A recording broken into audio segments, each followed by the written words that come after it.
узган гасырның 80-нче еллар азагында СССРда татар телендә чыга башлаган иң беренче газета.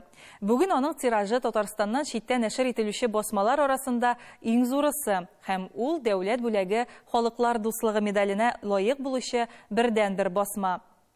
Сүзебез Ульяновск өлкәсендә чыгучы Өмет газетасы турында бара. Узган ел азагында үзенең 30 еллыгын билгеләп узган газета хезмәткәрләре шушы көннәрдә генә редакциядә ачык ишекләр көне уздырдылар.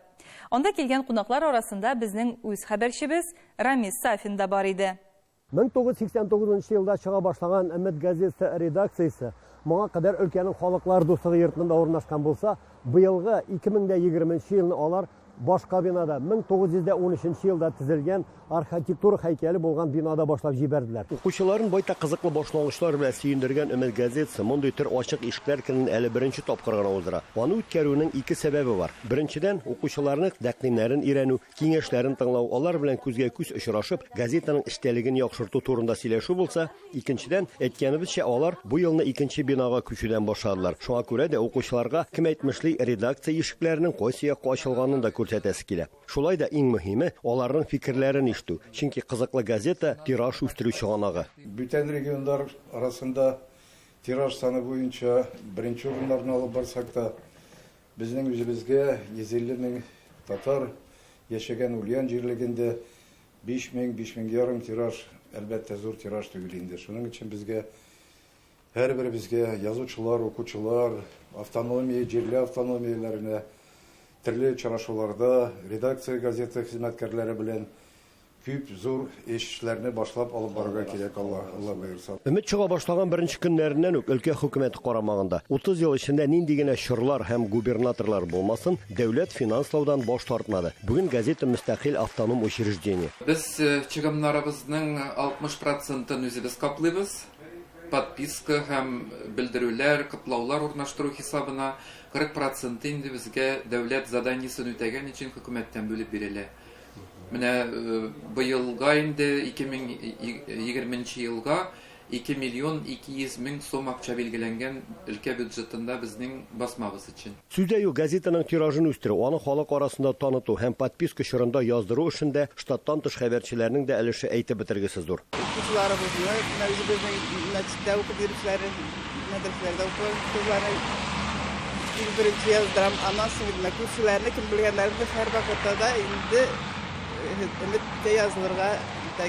Намазда укымыйча шуны укырга тотынабыз. Өметтә шул китебезгән өмер, аннарсын төрле вәгазьләр, белдерүләр, төрле киңәшләр, анда аурудан ничекләргә нинди анда рецептлар да бар, төрле барсы да шый. Күршеләребезгә дә Розапа газетаны алдыңмы, Розапашыны укыдыңмы, моны укыдыңмы дип бер-беребез белән аралашабыз. Авылларда яшәү рәвешен, тормыш сулышын һәрчә күз уңында тотарга һәм яңалыклар белән хәбәрдар булуга андагы хәбәрчеләр ярдәмгә килә. Безнең эш көнебез инде башлана, иртә белән килеп компьютерга утырам, электронный почтадан килгән хатларны барлап чыгам. Иң беренче нинди хатлар килгән, аларның һәрберсен ачып укып, кирәк кадәр аларга җавап бирәм.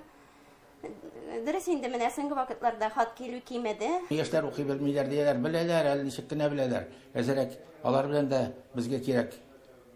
Үзебезгә алар белән эшләргә кирәк, яшьләр белән. Заман үзгәреп, техник үсеш алга китсә дә, кулдан язган хатлар да юк түгел. Өлкән буын инде безнең дөресен генә әйткәндә электронный почта белән эшли алмый, алар безнең өлкәннәр менә аларның хатлар инде аларның менә почта аша килә. Менә бу инде соңгы арада менә яңа елдан соң килгән хатлар дип әйтсәк тә була инде. Менә аларның килгән хатлары. Монда аның төрлесе бар. 2012 елдан башлап газета Казаннан аена 2 тапкыр без бергә кушымтасы белән чыга. Без бергә газетасы безнең газетабызның да эчтәлеген күпкә байыта.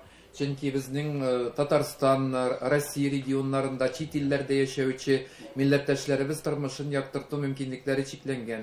Әлеге газетада дин темасы да бар, милләт тормышы да бар. Һәм менә соңгы январь санында халык санына карата материаллар да бастырганнар. Мин татар дип аталган сәхифәдә бик тә эчтәлекле, бай эчтәлекле язмалар чыгачак. Газета беренче көннәреннән бирле җирле язучылар һәм шагыйрьләр белән хезмәттәшлек итә. 2 елга бер тапкыр язучылар форумы үткәрелүдә уңышлы алымнарның берсе. Редакция базасында 30 ел эчендә дистәләгән авторның татар телендә китапларын дөнья күрүе, аларның үзара файдалы хезмәттәшлеге хакында сөйли. Минем үземнең шигырьләремне, хикәяләремне, җырларымны аларны бар һәр вакыт даими рәвештә чыгарып киләләр. Мин шуңа күрә дә сөенеп алар белән хезмәттәшлек итәмен. Бүген һәр басма матбугат чарасында ана телендә укучыларның кимүе зур борчу тудыра. Безне бит инде сер түгел, авыл халкы укый, авылда халык саны кызганычка каршы кими бара. Шәһәр халкы битарафрак дип әйтсәк тә була. Шуңа да карамастан менә без 2020 елга кергәндә анализ ясадык. Безнең шәһәрдә яздырып алучылар саны кимеми икән. Менә 750 экземпляр 4 ел элек алган булсалар, хәзер дә шулай 750 экземпляр чамасы алдыралар. Һәм шуңа степ әле без шәһәр киоскларында сатабыз. 900 экземплярыбызны һәм сатылып бетә. Көн дәвамында редакциягә дистәләгән кеше килеп, үз фикер тәкъдимнәрен ирештерде. Чәй истәле артында аралашып, газетада басылган язмалар турында да сөйләштеләр. Ульян өлкәсеннән Рамис Сафин, Татарлар.